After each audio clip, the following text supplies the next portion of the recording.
In the heart of Louisiana, in the year 1963, identical twins Karen and Sharon Sanders entered the world. Their childhood unfolded like any other, nurtured by the unwavering love of their parents.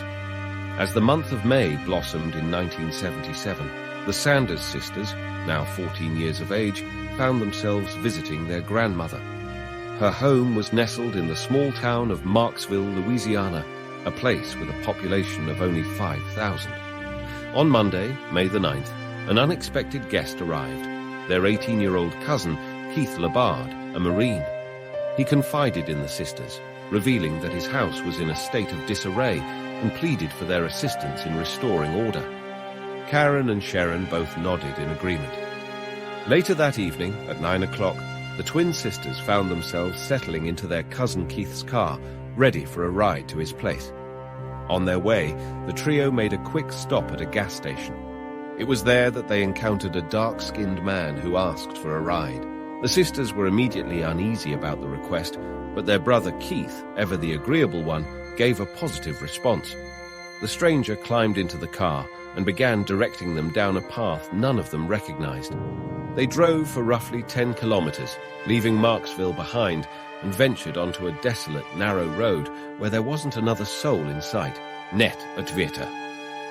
The stranger simply opened the car door and vanished, leaving Keith, Karen, and Shireen in stunned silence, unsure of what to do. It wasn't until 2 weeks later that Karen confided in Keith Labord's sister, and the Sanders family soon learned of the harrowing incident. On a Sunday evening, the 22nd of May, 13 days after the assault, twins Karen and Shireen finally went to the sheriff's office, reporting the attack that had occurred on the 9th of May by a dark-skinned man. The sisters recounted the events of that late night, though they struggled to provide a detailed description of their assailant.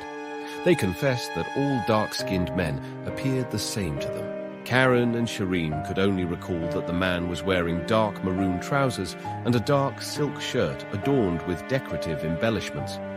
The police located Keith Laborde and questioned him about the incident. He recounted the same story as his cousins, affirming that the assailant was an African-American man. The authorities immediately launched an investigation. By the next day, May 23rd, they had detained several African-American men residing in Marksville and invited the twins and their brother to a lineup. On May 24th, at 9 in the morning, a lineup of 8 men was assembled in a police room featuring a one-way mirror. Behind it, another room awaited, where Karen, Shireen, and Keith would be brought in one at a time to attempt to identify the perpetrator. With bated breath, all 3 of them scrutinized the faces of the men, their eyes settling on the same individual, 25-year-old Vincent Simmons, an African-American man standing as number 4. This young man had been apprehended at 9 in the evening on May 23rd, shortly after the Sanders sisters reported the incident to the police. Vincent had been seen strolling along Wall Street in Marksville, near the hallowed grounds of St. Joseph Cemetery. A patrol car occupied by Captain Floyd Jr. and Lieutenant Robert Labard, whose name echoed that of the victim, Keith, though no familial connection was found, approached him. It's worth noting, however, that Keith's father was employed by the police force. In full view of onlookers, Vincent was arrested without a warrant and charged with 2 counts related to the crime. The officers transported him to the station, and the very next day, the 3 victims pointed their fingers directly at him. Following the identification of Vincent Simmons, Lieutenant Robert Labard escorted him to the interrogation room. Vincent vehemently denied any involvement, claiming he had never laid eyes on the Sanders sisters or Keith Labard. A confession was placed before him, an order to sign delivered, but Vincent stood firm in his refusal. Moments later, a gunshot echoed through the room as Lieutenant Robert Labard fired at Vincent, the bullet narrowly missing his heart by a mere 6 centimeters. The sound drew a swarm of officers to the interrogation room, where Lieutenant Robert Labard and his colleague asserted that Vincent had attempted to attack them, leaving them no choice but to defend themselves. The urgency was palpable as the wounded Vincent Simmons was rushed to the hospital, his consciousness lost somewhere along the way. Meanwhile, the investigation into the Sanders sisters' case pressed forward with unrelenting momentum. On that very day, May 24th, law enforcement meticulously examined Keith Labard's vehicle, alongside the grim scene of the crime itself. In a chilling reenactment, the officers requested the young men and the sisters to climb into the trunk, capturing the unsettling scene in a photograph. Subsequently, the three were transported to the precinct for a renewed round of questioning. This time, the sisters offered more precise details, specifically about their assailant, recalling that he had introduced himself at a gas station. Crucially, they revealed for the first time that Vincent, during the assault, had brandished first a knife and then a pistol with a distinct brown handle. Following the interrogation, the Sanders twins underwent medical examinations. The physician examining Shireen Sanders noted the presence of an intact hymen, which prevented a thorough examination, the doctor unable to insert even a single finger. Meanwhile, Lieutenant Robert Labard drafted a statement on behalf of his colleague present during the shooting, asserting that Vincent had seized a firearm and attempted to shoot them. On May 25th, law enforcement obtained a warrant to search the residence of Vincent Simmons, the suspect in custody. They sought a dark burgundy pair of pants, a dark shirt with embellishments, and a pistol with a brown handle, matching the description provided by the Sanders sisters. During the search, officers confiscated a black shirt with ruffles, a pair of dark burgundy jeans, and some maroon-colored knit pants. Vincent Simmons spent 4 days in the hospital. Upon his release, he was returned to solitary confinement.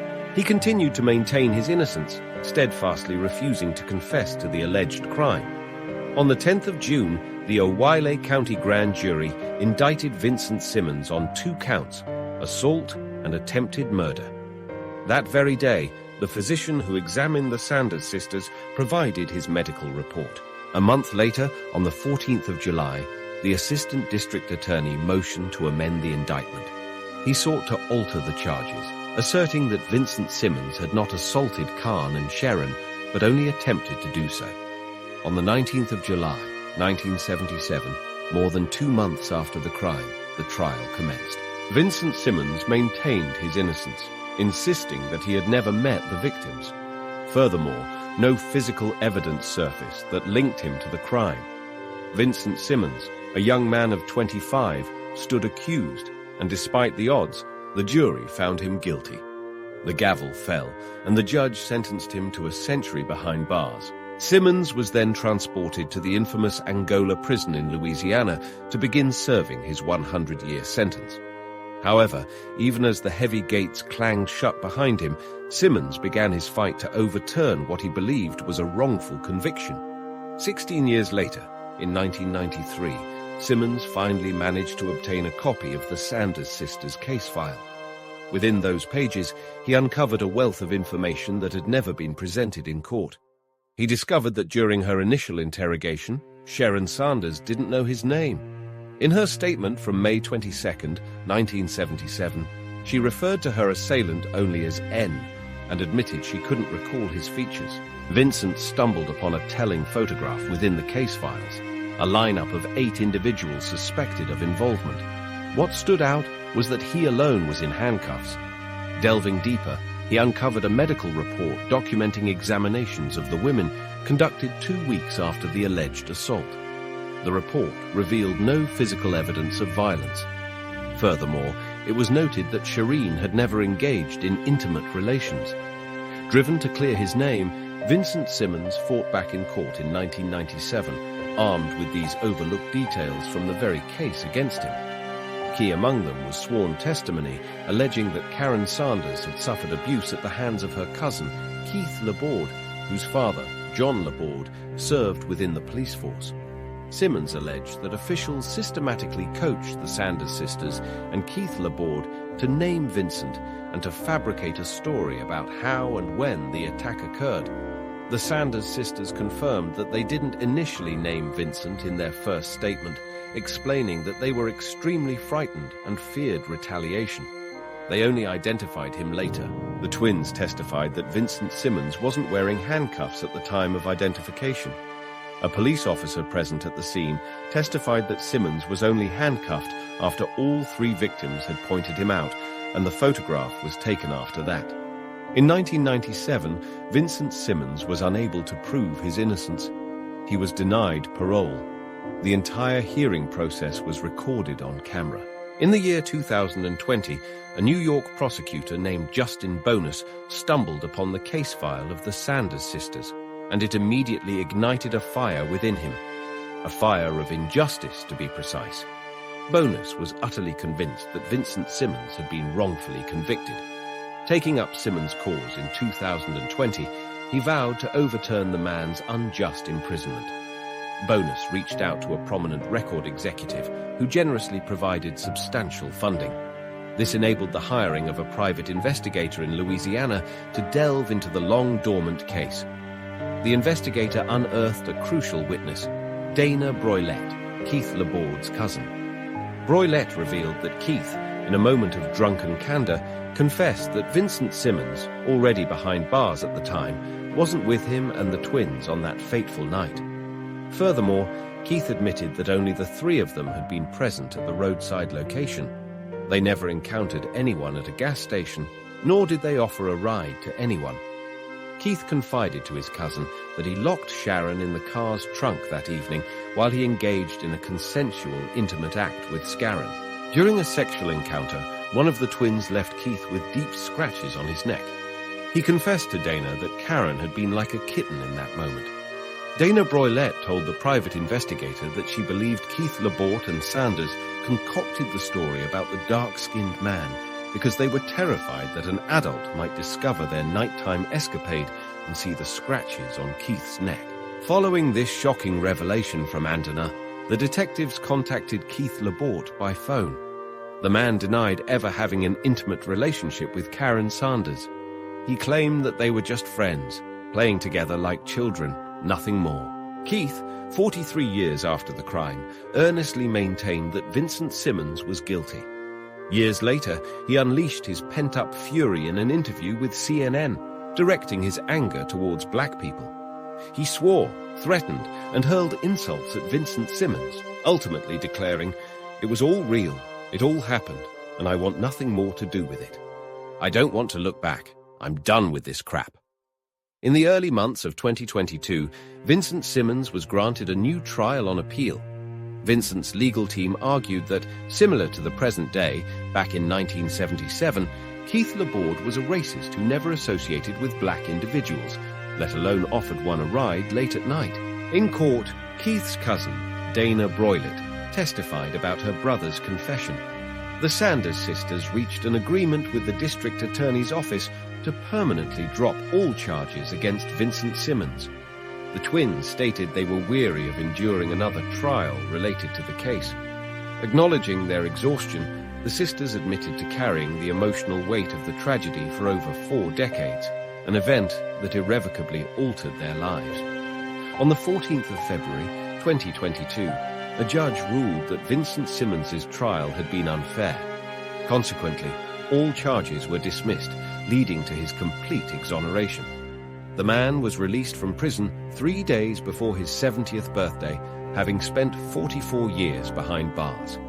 On the 17th of February, Vincent marked a significant milestone, joyously blowing out the candles on his birthday cake, celebrating his freedom. He's now wholeheartedly embracing life, cherishing the simple pleasures and adapting to modern advancements. Meanwhile, Karen Sanders, in an interview, continues to assert Vincent's guilt. Every year on the 9th of May, they commemorate what they call their second birthday, a tradition upheld for 46 years. During the conversation, Karen Sanders made a surprising revelation, admitting to a close relationship with Keith Laborde, her cousin. The woman claimed the events transpired long before May 9th, 1977, the date they became widely known. Karen confessed she had been intimate with Keith when she was 10 years old and he was 14. Reaching out by phone, journalists were met with a denial. Keith Laborde refuted any intimacy with Karen. Keith believed the twin was fantasizing, creating a scenario that never occurred. Karen and Shireen Sanders, along with their cousin Keith Laborde, still reside in Louisiana, preferring a life away from the public eye. All of them are now in their 60s, with families of their own. and they maintain contact with each other. A lawsuit was filed by Vincent Simmons demanding monetary damages. A man who had spent 44 years behind bars accused officials from Unveiled Parish, Louisiana, back in the 1970s, including the district attorney's office and sheriff's department, of fabricating evidence against him and suppressing other evidence that could have prevented his conviction. Even though Vincent Simmons' time in prison is over, he insists that his fight is far from finished. I still have work to do because there are many people in prison who need help, and God has put me on a mission, Vincent Simmons boldly stated.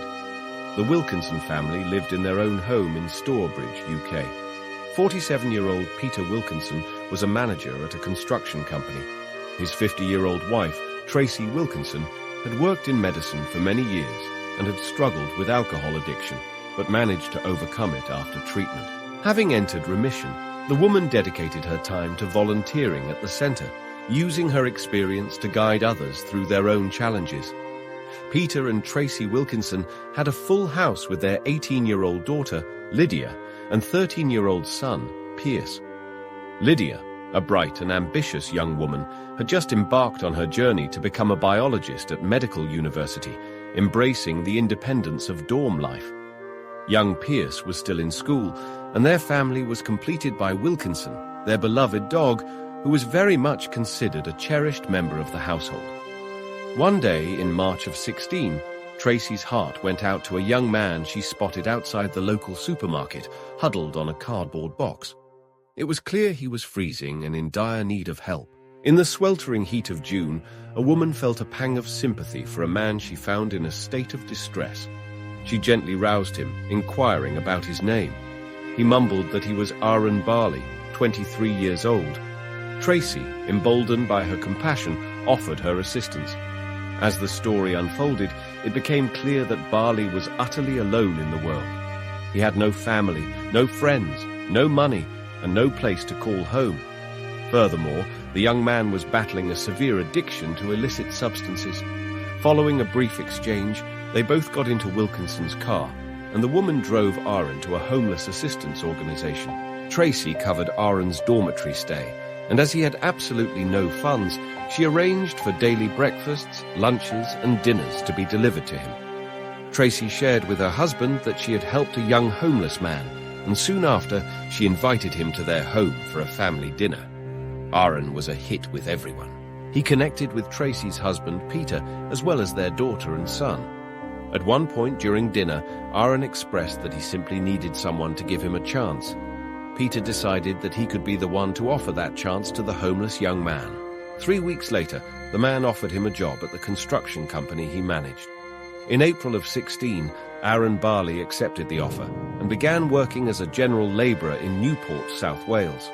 With a steady income, it seemed his days of homelessness were finally behind him. Furthermore, the Wilkinson family arranged for Barley to attend a rehabilitation centre to address his substance dependency.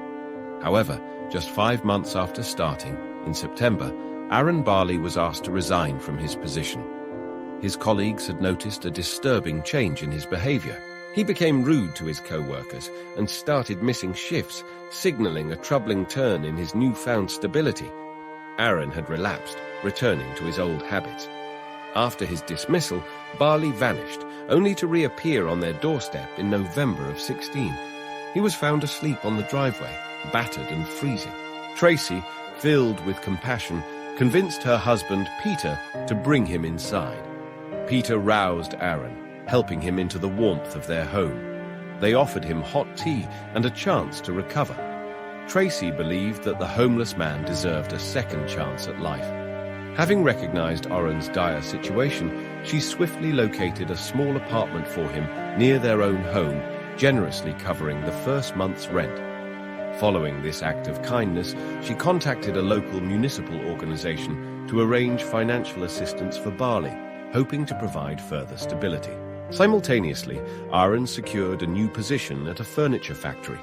The wages were modest, yet sufficient to cover his basic needs, such as food and cigarettes.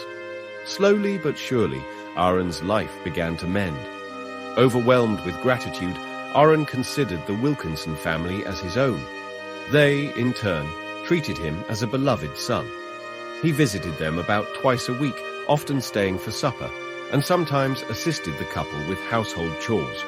For these small tasks, they would offer him a token payment, further easing his financial burden.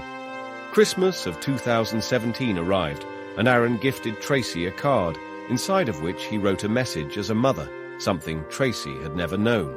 This simple gesture deeply affected Tracy. Then, in February of the same year, Aaron was once again let go from his job. The reason remained the same: substance use. March marked the first anniversary of Tracy's fateful discovery of Barley, nestled in a cardboard box behind the supermarket. Little did she know then that this chance encounter would irrevocably change the course of her life within a year. On the night of the 30th of March, Aaron and Barley stealthily made their way into the Wilkinsons' garden. Clad in shadows, he was a creature of the night. Gloved hands and a hooded visage concealed his purpose as he haunted the garden until the first light kissed the horizon. Crawling on all fours, he moved with the stealth of a predator, unseen and unheard. Barley, as he was known, patiently awaited his quarry, Peter Wilkinson, the master of the house. As the clock struck 6:30, Peter emerged, leashing his dog for their customary morning walk. Seeing his opportunity, Barley slipped from the garden's embrace and approached the silent house. Unbeknownst to him, Tracy and her son, Pierce, lay slumbering in their second-floor bedrooms, unaware of the shadow that crept closer.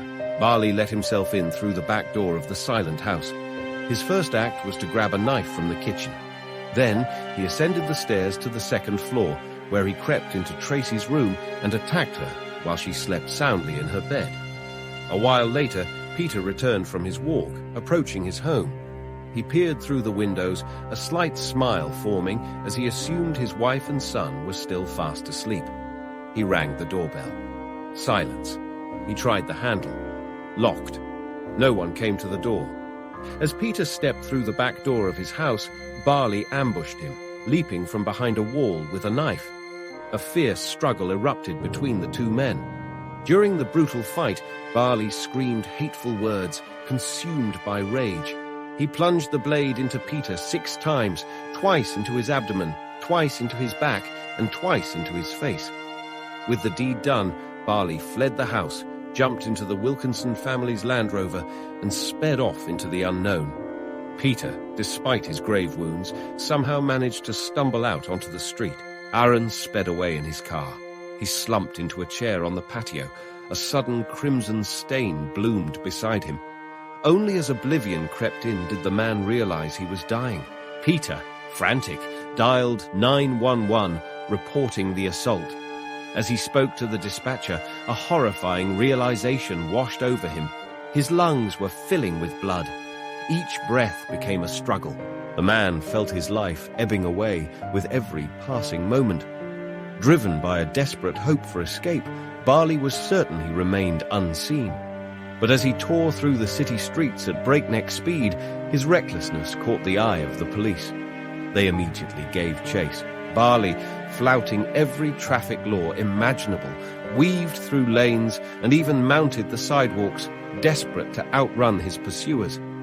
His wild flight came to a crashing halt. Losing control of the vehicle, Barley slammed head-on into a solid brick wall. The impact left the Wilkinson family's expensive car a twisted wreck. Barley was promptly apprehended, arrested, and taken into custody. Meanwhile, at the Wilkinson residence, the scene was one of urgent activity as a police helicopter descended and an ambulance arrived. Peter was given immediate first aid, a shot administered before being rushed to the hospital. Inside his home, police discovered the lifeless body of his wife, Tracy. She lay naked on the bedroom floor, while their son, Pierce, still clung to life. He was swiftly transported to the hospital with severe injuries, but tragically, he succumbed to them a couple of hours later in intensive care. Peter Wilkinson underwent multiple complex surgeries, revealing the attacker had inflicted a single, devastating spinal wound, almost severing his spine in two.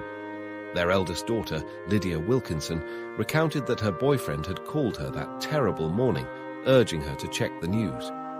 The chilling news reached her like a thunderbolt. A horrific tragedy had unfolded in her parents' home. Driven by a desperate need for answers, she contacted the police, each word confirming her worst fears. Immediately after, she rushed to the hospital, her heart pounding with dread.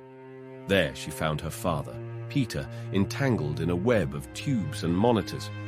As she stood by his bedside, a silent farewell echoed in her mind, each beep of the machines punctuating her despair.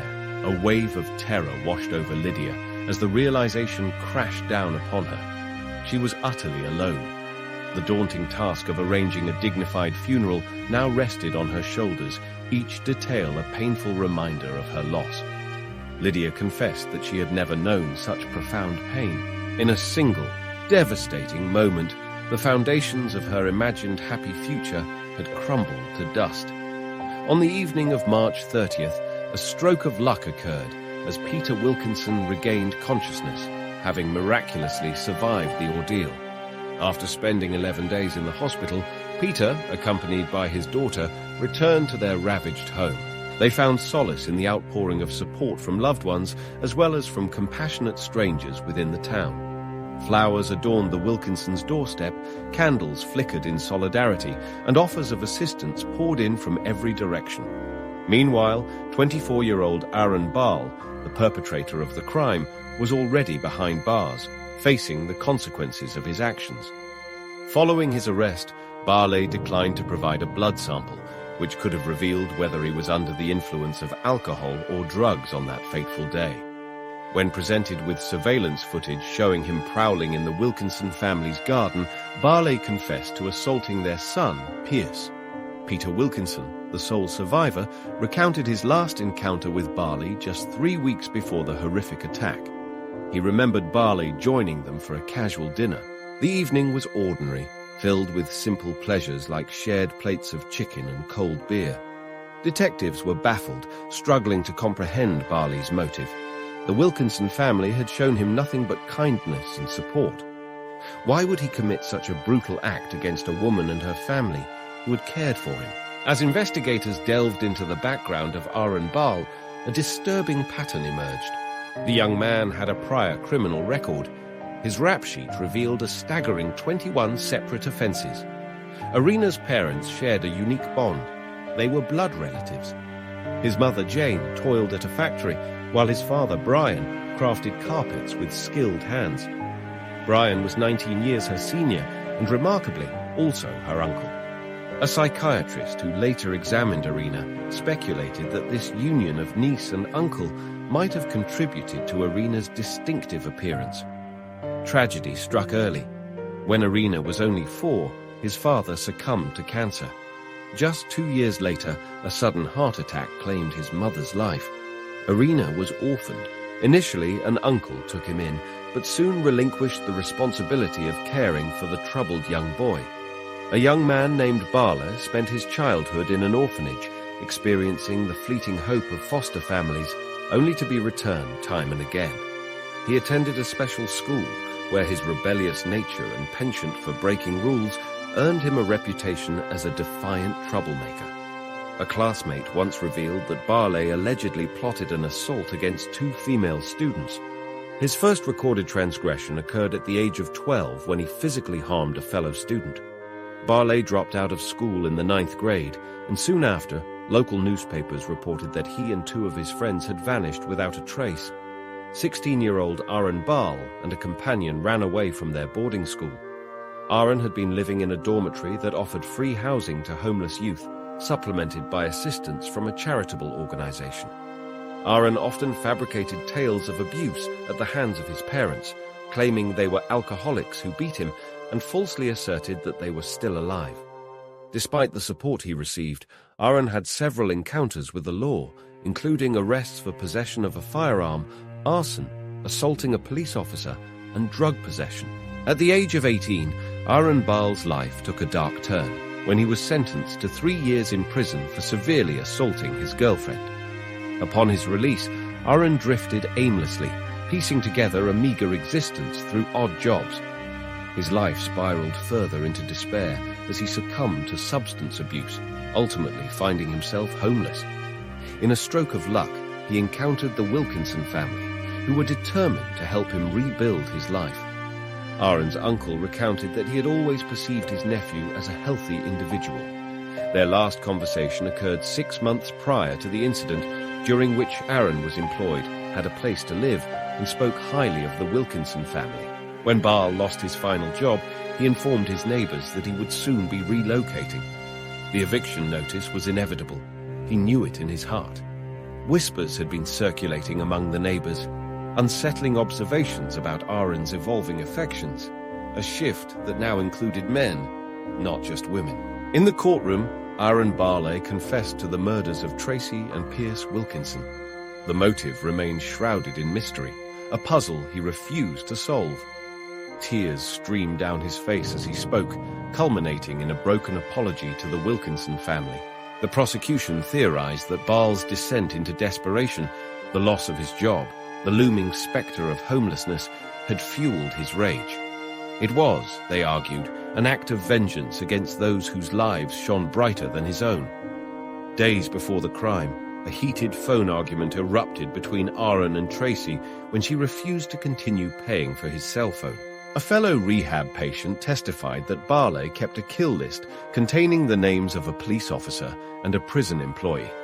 The friend also revealed that Barley idolized Charles Bronson, aspiring to emulate the infamous prisoner who spent nearly 5 decades behind bars, transferring between approximately 120 correctional facilities throughout his sentence. A former acquaintance recounted finding ambiguous Facebook posts on Baal's page, veiled threats directed toward distant relatives, hinting at mass murder. A forensic psychiatrist has declared Aaron Baal mentally sound, finding no indications of any psychological disorders.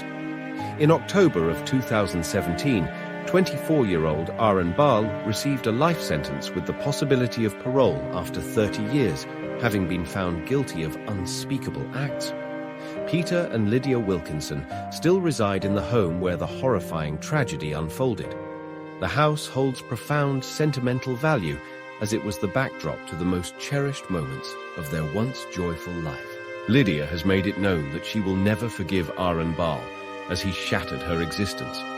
The mere mention of a treehouse conjures images of summer days, the laughter of friends, and quiet moments of solace. In the quaint town of Westminster, Massachusetts, mention a treehouse, and you're likely to be met with a shudder and a chilling tale.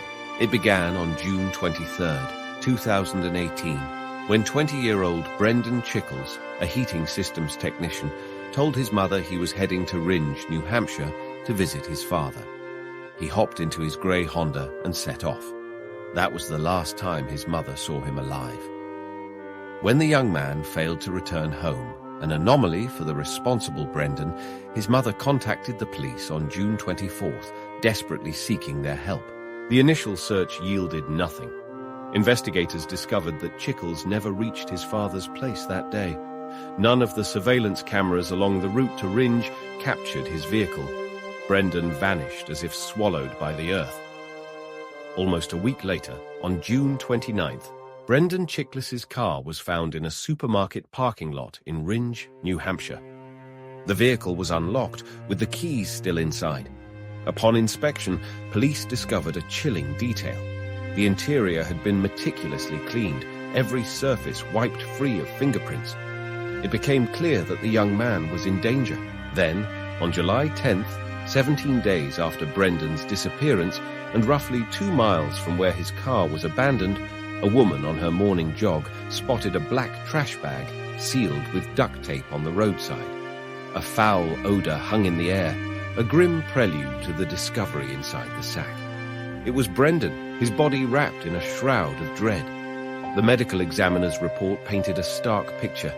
He'd been dead for approximately 2 weeks, his demise coinciding with his disappearance. 13 brutal stab wounds marked his body, a testament to the violence he'd endured. Nearby, his shattered mobile phone lay as silent witness, deliberately smashed beyond recognition. Miraculously, police managed to salvage the data within. On the morning of June 23rd, Brendan had received a voice message from his former girlfriend, 21-year-old Julie Enright. Her words echoed in my mind. Come to our place. I have something important to tell you. Please, don't breathe a word of this meeting to anyone." A thorough investigation of Brendan's whereabouts placed him near Julie's residence on June 23rd between 11:30 a.m. and 3 p.m. When questioned by the police, she didn't deny inviting Brendan over that day. Julie admitted he was agitated and left abruptly, offering no clue as to his destination. Her behavior struck the officers as peculiar, leaving them with a distinct impression that she was withholding information. Julie Enright was a phlebotomist, specializing in drawing blood for laboratory analysis. However, she had another job. Enright had a profile on a dating website, one that hinted at a penchant for providing unique experiences to those with adventurous tastes. In a quaint, unassuming treehouse, nestled in her neighborhood, Julie held clandestine encounters with men she met online. She reveled in playing the role of a dominatrix, orchestrating BDSM sessions that catered to particular desires. Her passion extended to incorporating animal bones into these intimate games. As fate would have it, Brendan and Julie were once classmates. Back in 2015, they had both walked the halls of the Regional Vocational Technical High School in Fitchburg, Massachusetts. In 2016, a chance encounter on a bus sparked a conversation that would change everything. Despite their stark differences, the young pair, both 18 at the time, embarked on a relationship. For 2 years, their lives intertwined until 2018 when they parted ways, both realizing they envisioned separate futures. In her diary, Julie captured the essence of their romance with Brendan as one fueled by passion, rivalry, and a touch of animosity. "I can be angry and harsh with him," she wrote, "yet he embraces me with such warmth, and then he invites me back again." Here is the rewritten and formatted text in an engaging narrative style. An excerpt from Julie's diary, penned back in 2016, reveals a complex post-breakup dynamic. Despite parting ways, she and Brendan remained friends, occasionally meeting for intimate encounters in their old familiar spot. Almost immediately after her split from Brendan, Julie began a relationship with Jonathan Lind, a man who mirrored her passions and interests. Brendan, too, moved on and found a new girlfriend. On the 13th of July, 2018, during one of the interrogations, Julie Enright admitted that Brendan had indeed visited her home, and they had spent a significant portion of the day together. Julie recounted how they shared drinks and engaged in sexual activity in his car. Afterward, Brendan left in search of illicit substances, but never returned. Armed with a search warrant, the police descended upon Julie's residence, where they uncovered a multitude of suspicious items. Enright possessed an unusual fascination with the deceased creatures she encountered. Her investigations extended to the study of blood itself. A peculiar collection was unearthed in the basement of her residence. It consisted of vials containing various blood samples, several animal carcasses in different states of decay, a bucket filled with organs, an assortment of used condoms, and a collection of knives. Although no traces of Brendan's blood were discovered within Julie's home, during the examination of the property surrounding the house, an officer noticed a treehouse situated on the adjacent lot. The officers decided to inspect the treehouse. It was immediately apparent that the treehouse had been recently cleaned. The police were immediately drawn to a couple of crimson splatters adorning the wall, the unmistakable signature of blood. Further investigation revealed that the blood belonged to Brendan Chickles. Traces of the same vital fluid stained the ground beneath the treehouse and marred the steps leading up to it. Inside, the floor was covered with a brand new carpet. The next day, the authorities unearthed Julie's hiding spot, containing irrefutable evidence of her guilt, a personal diary. Within its pages, Julie meticulously chronicled the events of June 23, 2018. According to her entries, she lured Brendan Chickles to the treehouse with the intention of murdering him and transforming his remains into a twisted gift for her current boyfriend, Jonathan Lind. From the faded pages of her diary, a story unfolds. He asked for a surprise, something unexpected. When he arrived, I presented him with a brand new Beretta. My heart fluttered with hope, imagining this would draw us closer, forging an unbreakable bond. But Jonathan didn't share my enthusiasm. Instead, disappointment clouded his face. He didn't like my gift at all. Despite his displeasure, he helped me dispose of the evidence. Afterward, we shared sushi, and I found myself thinking that perhaps we had salvaged the evening. Maybe our love had even deepened. June 29th. Julia scrawled in her diary a chilling confirmation of her darkest secret. It was all true. Within the diary's pages lay a raw, unfiltered confession. It began on the 23rd of June, in the early hours, with a seemingly innocuous text to her boyfriend, Jonathan. A question laced with sinister undertones. Would he mind taking a bubble bath with blood? Not long after, Brendan received an invitation to the treehouse. When he arrived at the appointed time, Julia was waiting. 13 times the blade descended, ending his life. Jonathan arrived to a horrifying scene. He and Julia carefully wrapped Brandon's lifeless body in a blanket, then sealed him in a garbage bag, securing it with tape. Julia rode in the back seat, guarding their grim cargo as they drove toward the Massachusetts-New Hampshire state line. There, they dumped the body on the roadside. Jonathan then drove Brandon's car approximately 2 miles away from the body and abandoned it. Together, they meticulously wiped away any trace of their presence from Julia's car. They shut the doors, leaving the keys inside, and drove back to the cottage where the crime occurred. Back at the cottage, Julia washed all of her stained clothing, then they ordered sushi and had dinner together. Julia crafted a digital alibi that fateful night, sending messages to Brendan. At 8 p.m., a text surfaced, a plaintive inquiry about his absence. Over the next few days, Julia peppered Brendan's phone with messages, each a carefully constructed question about his well-being. Julia Enright's carefully constructed facade crumbled at the end of July, 2 weeks after Brendan's body was discovered. She was arrested and charged with murder in the first degree.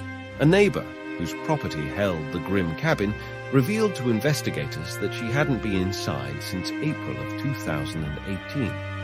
She explained that she had been preparing it for relatives and had removed the carpet entirely. Investigators discovered a large, meticulously cleaned bloodstain beneath a newly laid carpet in Julia's home. During police questioning, Julia's boyfriend, Jonathan Lint, revealed they had spent recent months in the treehouse, engaging in intimate activities that sometimes involved drawing blood from one another. Jonathan admitted to replacing the carpet after an incident during one of their encounters when he soiled the floor. Police found a store receipt indicating Julia purchased the carpet on June 26th, 3 days after the crime.